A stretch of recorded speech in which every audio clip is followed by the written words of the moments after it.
How do you keep a protectionist trade war alive, and somehow still win a fiercely contested midterm election, when the highest court in the land just declared your main economic weapon completely unconstitutional and handed the American people a massive bill?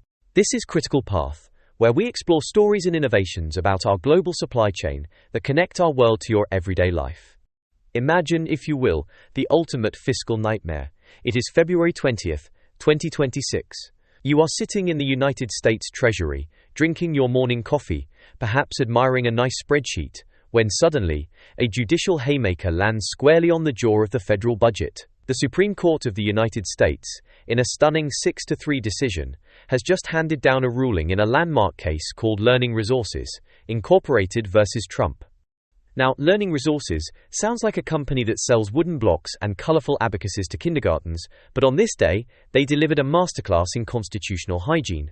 The core question before the court was delightfully simple, yet absolutely terrifying for the government.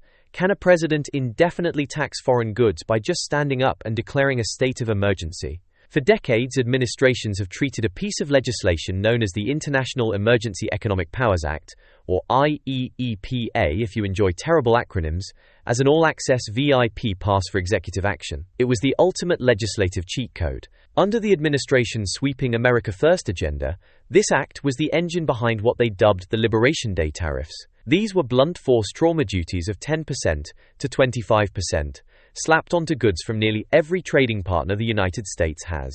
It was the geopolitical equivalent of Oprah handing out cars, except instead of cars it was massive import taxes, and nobody was happy to get one. But the Supreme Court looked at this and said, yeah, no, you cannot do that. By ruling that the International Emergency Economic Powers Act does not actually authorize the imposition of tariffs, the justices effectively stripped the executive branch of its absolute favorite, most efficient tool for waging a trade war, and the immediate fallout was nothing short of a logistical and financial catastrophe. The administration wasn't just told to stop, they were ordered to begin refunding an estimated $175 billion. That is billion with a B. $175 billion in already collected tariff revenue had to go back to the very importers the administration had spent years trying to punish. We are talking about tech giants like Apple, big box retail behemoths like Walmart and Target, and thousands of other companies who were suddenly owed massive checks by the federal government. For an administration that built its entire economic identity on unapologetic protectionism, this was not just a legal setback. This was an existential crisis of epic proportions. Treasury Secretary Scott Bessent was forced into an immediate scramble, rushing to the nearest microphone to assure the American public that new levies would magically keep tariff revenue virtually unchanged in 2026. But the legal reality behind closed doors was absolute sheer panic. The White House had to find a completely new, legally sound way to tax the entire world, and they had to do it incredibly fast. This is what insiders started calling the impossible problem. Because how on earth do you keep a protectionist revolution alive when your main weapon is gone? You owe $175 billion, and you are exactly 8 months away from a midterm election where your party holds a razor-thin, terrifyingly small 3-seat majority of 220 to 215 in the House of Representatives. Well, what followed was a bureaucratic pivot so fast and so aggressive that it would make a professional ballet dancer dizzy. Within 96 hours of the Supreme Court decision dropping, the administration dusted off a completely different, much older law. They reached deep into the legal archives and invoked Section 122 of the Trade Act of 1974. This was the ultimate emergency band-aid. Section 122 allowed them to slap a 10% global baseline tariff on nearly $1.2 trillion of annual imports, making it effective immediately on February 24, 2026. Problem solved, right? The trade war is back on track. Well, not quite. You see, Section 122 comes with a rather massive catch. It has a ticking clock attached to it. It legally expires in exactly 150 days, unless Congress votes to extend it. And if you have looked at the United States Congress recently, you know it is currently a cacophony of divided opinions, partisan bickering, and people who would rather staple their own ties to their desks than agree on a massive trade bill. This 150-day limit created a literal ticking time bomb scenario for the upcoming midterms. If that window expires on July 24, 2026, and Congress refuses to act, the administration's entire Great Trade Wall collapses into dust right as voters are heading to the primary polls. To prevent this catastrophic collapse, United States Trade Representative Jamieson Greer stepped up to the plate and launched what would become known as the Greer Probes. This was the most aggressive, most expansive use of Section 301 investigations in the entire history of American commerce. The goal of the Greer Probes was simple but monumental: build a permanent legal record that justifies tariffs on dozens of countries so they could swap out the temporary band-aid of Section 122 for permanent duties before the midterms. On March 11, 2026, Greer confidently marched out and announced an investigation into 16 of the United States' most critical trading partners. The accusation? A little term called structural excess capacity. Essentially, the United States accused these countries of dumping their industrial problems onto the American market by producing vastly more goods than their own citizens could possibly consume. The target list read like an absolute who's who of global commerce. We are talking about China, the European Union, Singapore, Switzerland, Norway, Indonesia, Malaysia, Cambodia, Thailand, Korea, Vietnam, Taiwan, Bangladesh, Mexico, Japan, and India. And these investigative targets were surgically precise, beautifully tailored, to find something, anything, to tax. In Germany, the trade representative is investigating the low utilization of chemical facilities. In China, they are aggressively looking at excess steel and electric vehicles. In Singapore, it is industrial occupancy rates. If a country is producing it, Greer's office is trying to find a way to penalize it. The goal is to finish every single one of these 16 massive investigations before that July 24 deadline hits. But wait, it gets so much wilder. Just one day later, on March 12, the trade representative dropped a second, even bigger bombshell. They launched another Section 301 investigation, this time targeting a staggering 60 different economies. The accusation this time? Failing to block goods produced through coercive or forced labor. This probe casts an incredibly wide net, covering nearly every major functioning economy on the planet Earth, ranging from strategic, close allies like Canada and the United Kingdom, all the way to geopolitical rivals like Russia and China. Now, purely from a political strategy perspective, this is somewhat brilliant. By framing the entire global trade war as a righteous moral crusade against modern slavery, the administration is attempting to completely insulate its tariff agenda from any and all criticism. They are setting a trap for the midterms, making any vote against these tariffs look like a vote endorsing forced labor. It is aggressive, it is messy, and if successful, it could result in permanent tariff rates of 20 to 50% on China, 15% on the European Union, and even a whopping 50% on Brazil. But while the trade bureaucrats and lawyers are busy launching probes and playing three-dimensional chess in Washington, the average American voter is dealing with a much more grounded reality, and that reality is found at the bottom of their grocery receipt. Congressional Democrats have seized upon some truly terrifying economic data, showing that this new, frantic tariff regime will cost the average American household a staggering $2,512 in the year 2026. Just sit with that number for a second. $2,512. That is a massive, incredibly painful 44% increase from the $1,745 tariff burden that households faced in 2025. And the timing of this economic sticker shock could absolutely not be worse for the Republican majority desperately trying to hold on to the House of Representatives. Global events are already squeezing the American wallet. The ongoing war in Iran has pushed gasoline and energy prices to excruciating heights. When you take those already high energy costs and you pour this massive tariff tax right on top of it, you get a cost of living crisis that is so severe it is beginning to alienate even the most fiercely loyal die-hard America First supporters.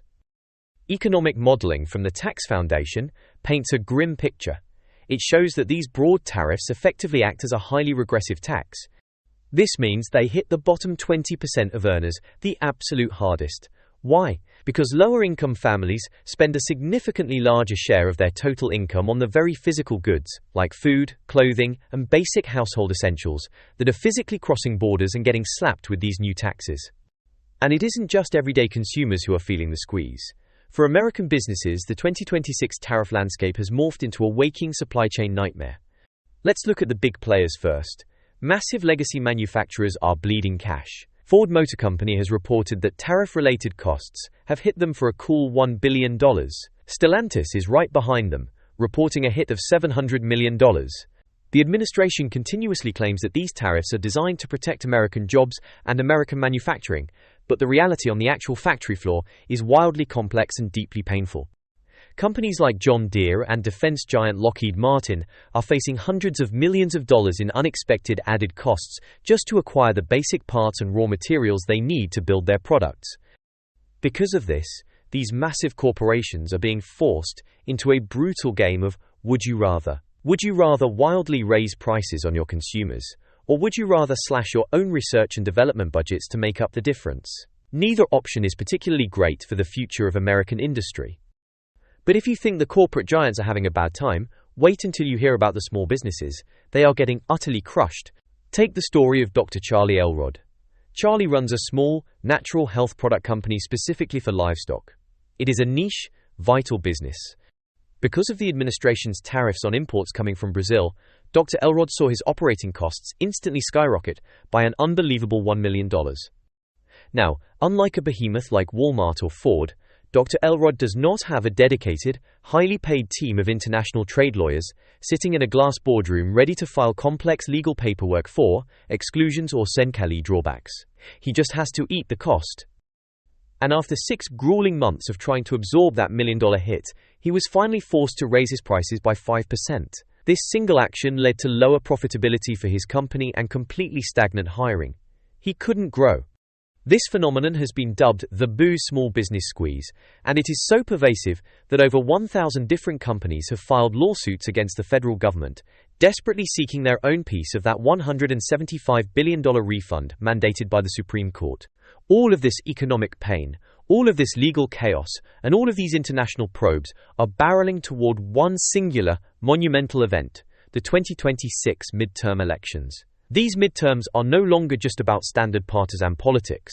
They have effectively transformed into a nationwide referendum on the true cost of protectionism.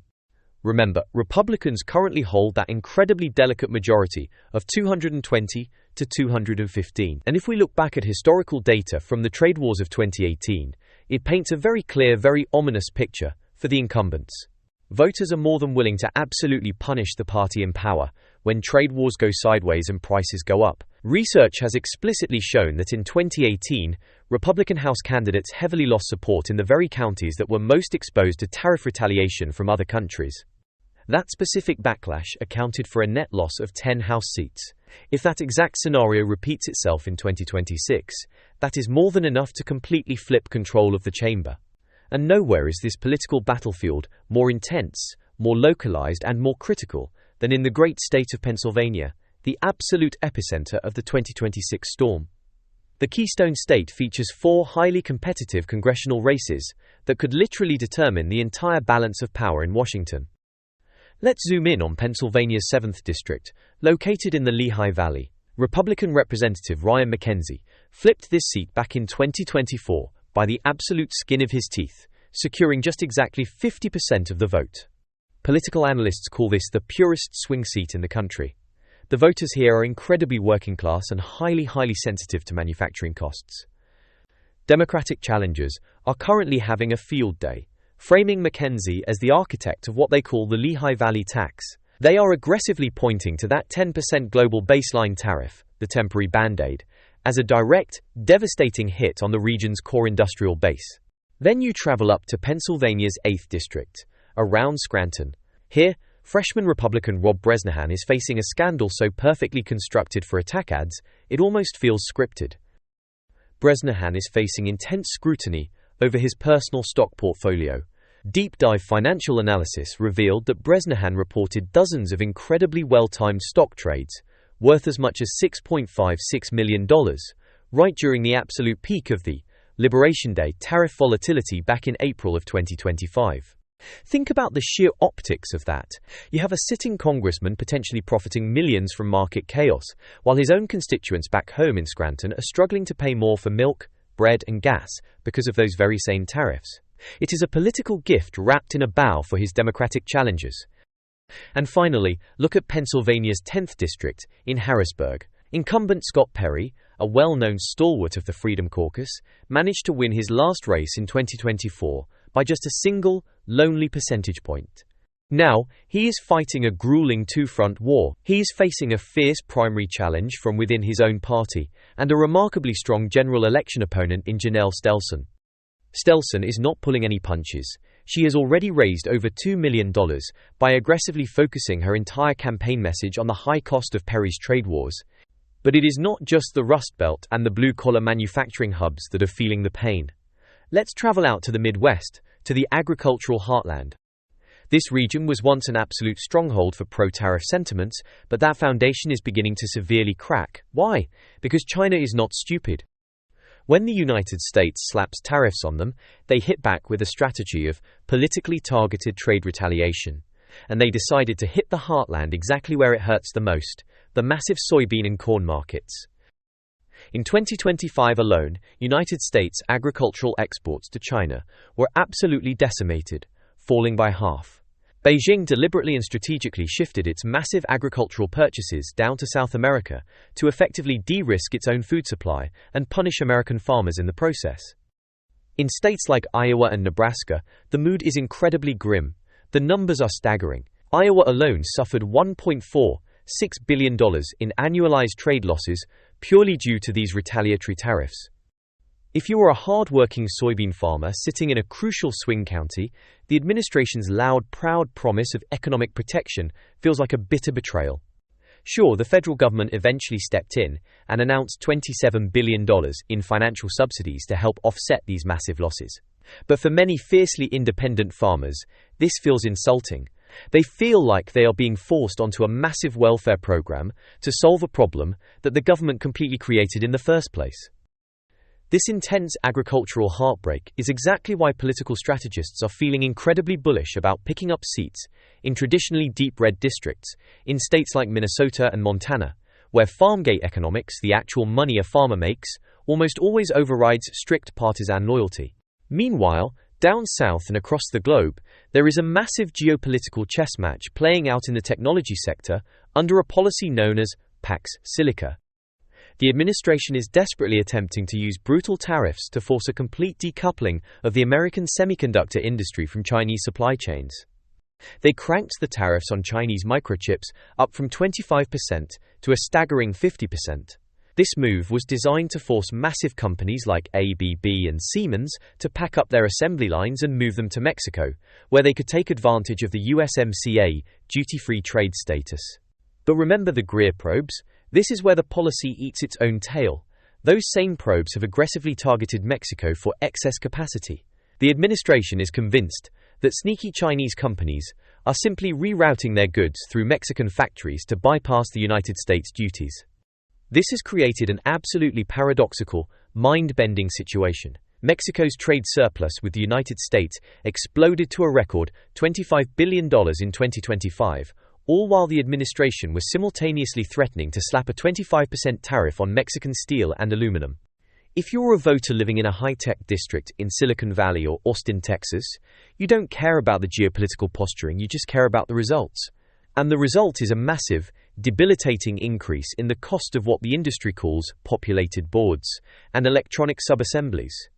These tariffs can add 15 to 30% to the basic bill of materials for essential industrial equipment. It is inflation baked directly into the circuit boards of the future. So after hearing all of this, the billions of dollars in losses, the massive price hikes at the grocery store, the furious farmers, the panicked tech CEOs, and the Supreme Court declaring the whole thing legally void, you have to ask the ultimate question. Why? Why does the United States continue to lock itself into a vicious, expensive trade war that its own highest court hates and its own voters say is ruining their budgets? And now we come to the massive epiphany, the great revelation, the core, aha, moment of this entire 2026 saga. The revelation is this: tariffs, in the modern political era, are not actually an economic policy at all. They are a form of expressive politics. Deep, intensive analysis of the voting patterns from the 2018 and 2020 elections shows a trend that is absolutely startling to traditional economists. Residents of the specific regions most exposed to import tariffs, the very people who are supposedly being protected, actually became more likely to identify as Republicans and more likely to vote for the administration, even when those exact tariffs completely failed to produce a single new job in their area. Political scientists call this the solidarity signal. Think about it from the perspective of a factory worker in the Rust Belt or a legacy steelworker in Pennsylvania. To them, a tariff is not about the complicated macroeconomic price of a toaster at big box store. A tariff is a loud, blinking neon sign that the government is finally on their side against a shadowy, complex global elite that has ignored them for decades. The dark, political genius and the devastating economic tragedy of the tariff is how its effects are distributed. The benefits of a tariff are highly concentrated and incredibly visible. A massive steel mill manages to stay open, a ribbon is cut, a politician gives a speech in front of a factory. That is visible. But the costs of the tariff? The costs are beautifully, tragically diffuse and almost completely invisible. That $2,512 hidden tax on the American family is a massive, horrifying number in the aggregate. But down at the actual checkout counter, it operates as a death by 1,000 paper cuts. It is just an extra 50 cents on a plastic gallon of milk. It is just an extra $1 on a cheap pack of t-shirts. It is an extra $10 on a car part. Because the average voter cannot point to a single itemized tariff receipt when they check out, they tend to just blame the generic, frustrating concept of inflation on whoever the opposing party happens to be. Meanwhile, they actively reward their own party for the highly visible, highly publicized protection of a domestic factory. This complex psychological dynamic creates what strategists call the expressive gap. And closing that gap is the single most important mission for the Democrats heading into the midterms. If they can successfully convince the voters of Pennsylvania, Iowa, and Michigan that the missing $2,512 in their bank account is the direct, undeniable result of the Greer Probes, the Section 122 stopgap, and the administration's obsessive trade war, they will easily win the House of Representatives. But if they fail to make that connection, the powerful, emotional solidarity signal of protectionism will carry the incumbents to another narrow, chaotic victory. As that terrifying July 24th deadline rapidly approaches and the massive Section 301 probes finally conclude their investigations into forced labor and excess capacity, the United States is facing a reckoning. The country is not just deciding how it wants to trade with the rest of the globe, it is deciding a much deeper psychological question. Do American voters value the emotional signal of a protective tariff more than the actual, literal price of its consequences? We are about to find out, and it is going to cost billions to watch it happen. Think deeply about that for a second. If you were sitting in one of those swing districts, staring at a higher grocery bill, but seeing a local factory kept alive by tariffs, which way would you lean? Does the emotional solidarity of protecting American industry outweigh the hidden tax draining your wallet? Let us know what you think down in the comments. We genuinely want to hear how you weigh the visible benefits against the invisible costs. Thanks for listening and watching. Please like and subscribe, and make sure to check out our other videos about the global supply chain.